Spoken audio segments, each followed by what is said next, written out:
મિત્રો તમને સાક્ષાત જે એક સતનું પ્રમાણ તમને કહી તો કહેવાય, ત્યાં ઊંચાડી હોય અહીંયાથી લગભગ 10 ફૂટ ત્યાં, અને ત્યાં પાણી ફૂટે છે અને અહીંયા પાણી નથી. ત્યાં પાણી વહેતું વહેતું અહીંયા આવે છે. ત્યાં ઊંચી જમીન છે તો અહીંયા નીચીમાં પાણી ઘણું હોવું જોઈએ. તમને ખરેખર અજબ ગજબ હાડાહાડ કળયુગમાં સતનું પ્રમાણ તમને બતાવું. આ પાણી ત્યાંથી આવી રહ્યું છે ઊંચા ભોમાંથી, તો નીચાણમાં વધારે હોવું જોઈએ. છેક જઈ અને તમને બતાવું, કેમ કે આ પાણી જ્યાં સુધી લોકોને યાદ છે ત્યાં સુધી આટલામાં જ ગાયબ થઈ જાય છે. અને ત્યાં પાછો ધરો અલગ છે. કોઈ કહે છે કે અહીંયાથી આર પાર છે અને ત્યાં નીકળે છે. જે હોય, અને આ પથ્થરની પણ એક અજબ ગજબ તમને કહાની પહેલાં કીધી કે આ પથ્થર ગેડીની અંદર વેતીયોગઢ, જે પાંડવોનું સમયનું જે વેતીયોગઢ છે ત્યાં આવો જ પથ્થર છે. અને ગેડીની આજુબાજુ આવો પથ્થર શાયદ ક્યાંય નથી. કદાચ પાંડવો અહીંયાથી લઈ ગયા હોય કે જે હોય, આવા પથ્થર અહીંયા જોવા મળે છે. તો તમને અહીંયા બતાવું, જે જરધામથી ખડીરની અંદર આ સ્થળ પ્રખ્યાત છે. તમને અગાઉ બતાવ્યું છે, પણ છતાં હું અત્યારે બતાવી રહ્યો છું, કેમ કે અમે આવ્યા હતા એક કામથી. અને અહીંયા ફુવા કેટલા અહીંયા ખંડેર છે.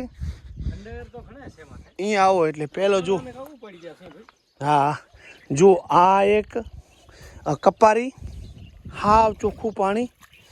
અને આ જે પાણી રહ્યું એ અહીંયા ક્યાંકથી લોકો ક્યારેક સાફ કરે તે સતત વહેતું હોય છે. અને આ થોડા આ જૂની કપારી લોકો કહેતા હોય છે.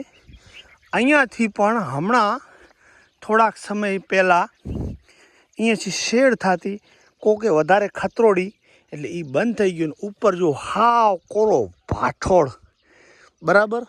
અને આ લીમડો ઘણા સમયનો અહીંયા છે. કોઈ જોગીની કોઈ મહા તપસ્યાથી આ પાણી નીકળ્યું હોય એવી બધી લોકવાયકા છે. અને અહીંયા કોઈ ફુવા આ પાણી અભળાય તો પાછું બંધ થઈ જાય એવું ઘણી વખત થશે. ઘણી ફેરા બંધ થઈ ગયેલ છે. હા, થઈ ગયેલ છે. એટલે આ સતથી કમ નથી. ફુવા હવે અહીંયા જૂના ખંડેર ક્યાં ક્યાં આવશે? ખંડેરા આના ઉપર છે, આમાં ટીંબા ઉપર ખંડેર છે. આ ટીંબા ઉપર છે. હા, પછી બાકીને આ બાજુ છે એવી કોઈ જાનું કે મરાણી છે એવું કે છે ઈ પાછો ઈ ત્યાં પારિયા ને એવું છે. ઈ આપણે બીજા ભાગમાં આપણે બતાવશું. હોય. અને સત્યાર ધાર ઈ કેટલું સેટું હે? ઈ અહીંયાથી ગચ્છે તો છે. હા, એટલે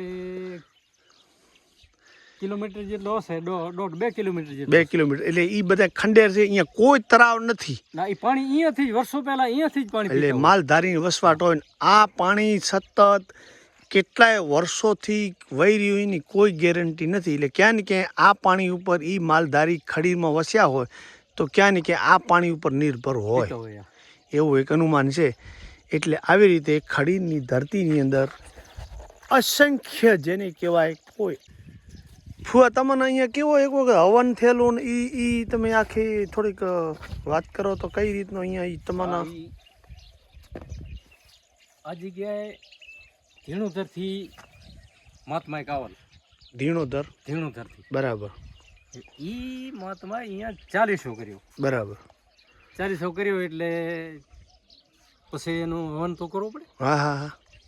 હવન કરવા માટે તેદુના સમયમાં 500 રૂપિયાનો ચડાવો લીધો ભૂરા રાધુએ અમારા ગામને. બરાબર. ઈ મંદિરના મોકને, મંદિર તો તેથી હતો નહીં, ઓટલો આટલો હતો. બરાબર. અહીંયા બરાબર, જે પાછળ મંદિર દેખાય ઓટલાને મોકને અહીંયા કણી જાયડી જે અટાણે હાલમાં જાયડી છે. હા, જારું. અહીં જારા હેઠે મંડપ થોડો ખોડ્યો ને પછી અહીંયા કને ઈ 40 આવા હવન કર્યું. 40 વાળો બાવો અને આ ભૂરા રાધુ અને સવો પટેલ, બરાબર. આ 4 જણા એમાં ઘી ઉમેર્યા ને જવતલ ને એ બધું ઉમતા હોય રહ્યા ને મારા છલોક બોલતા હોય રહ્યો. એ સમયે અમે આ પાસે ખરવડિયાની દિવાલ હતી. દિવાલ માથે એક હું હતો, બીજા ઘણા હતા, પણ મારા ભેગી ડાયો ચોરાડો ખરો. બરાબર. અમે 2 જણા બેઠા હતા. અને દક્ષિણાદી બાજુથી એ ખળભડિયાની દિવાલ માથે અમારા પાસેથી બાવો ઉભડિયાની ચોટી ટોપી પહેરેલ. અમે છોકરાને ઘી ભાડીએ ને ત્યારે એવી ટોપી પહેરાવીએ છીએ. બરાબર. એ જ ટોપી છે. વાત કરી લો પછી હું બંધ કરું. એવી ને એવી ટોપી પહેરેલ ને ઉપર મોર પીંછ માથે.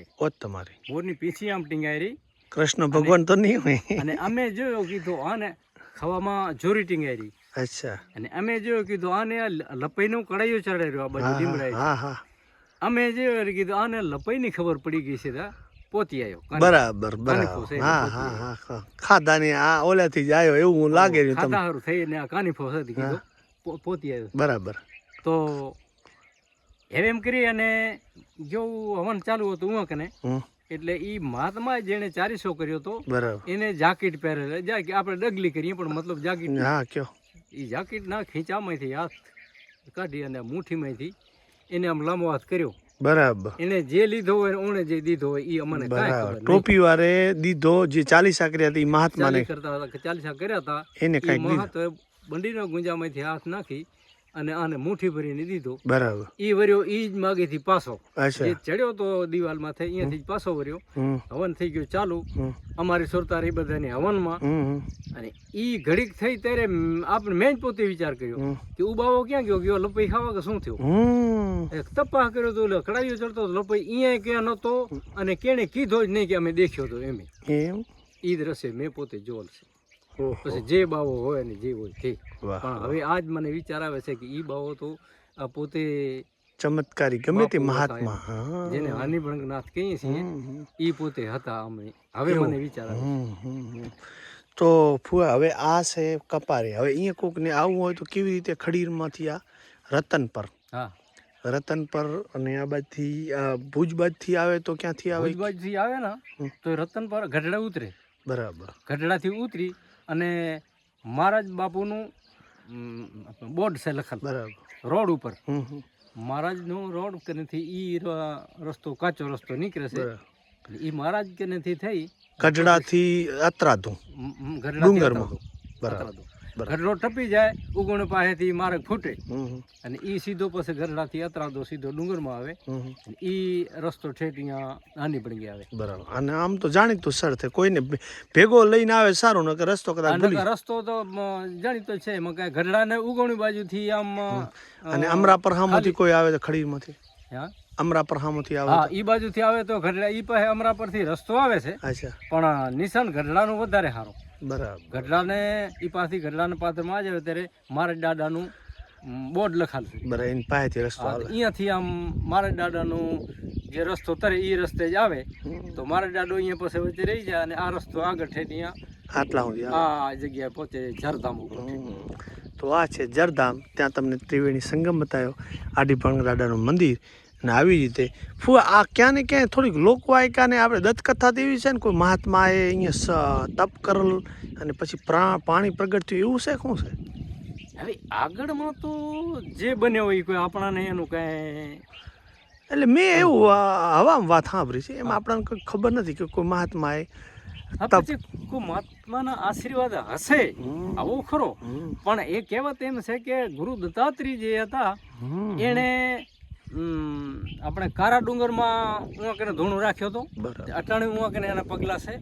પછી આપણે અહીંયા જે આલમટોક છે બોકડગઢાની બાજુ, આ બોકડગઢાની બાજુમાં આલમટોક ઉવા પણ ધૂણું રાખ્યો હતો. તો ઉવા કને શંકરનું લિંગ છે અને પછી અહીંયા કને એ ધૂણું રાખ્યો હતો. અને આ એના આશીર્વાદથી હોય કે પછી એના પહેલાનું હોય એ આપણાને કાંઈ માહિતી નથી. બરાબર. બાકી જમી ઉત્તમ છે આખરો. પવિત્ર ધરતી અને આ ગંગા સમાન પાણી. ગંગા સમાન પાણી. આજે આપણે સોમનાથ કે જઈએ તો તો દરિયાના પાણી છે ખરા. આ તો મીઠું દૂધ જેવું પાણી છે. વન વગડાય. અને ચારુકુર રણ. હા ચારુકુર રણ અને વચમાં બેટડામાં આ ડુંગર આ પાકલ પથ્થરમાંથી પાણી નીકળતો. પાકલ પથ્થર એટલે આની કણચ ન ઓલો ઘંટુડાના જે પડ આવે ને એવા ઘંટુડાનો પડ જેવો છે. એવા પાકા પથ્થરની અંદર સતત પાણી આવે છે. તો ખરેખર આ ધરતી માતાને આપણે વંદન કરીશું. અને આ બાજુથી આ પાણી ચોમાસે તો આપણને એમ લાગે આવું હોય પણ ખરેખર બધી જગ્યાએ પાણી સુકાઈ જાય. પણ આ આદિ અનાદિથી આ પાણી સતત વ્યા કરે છે.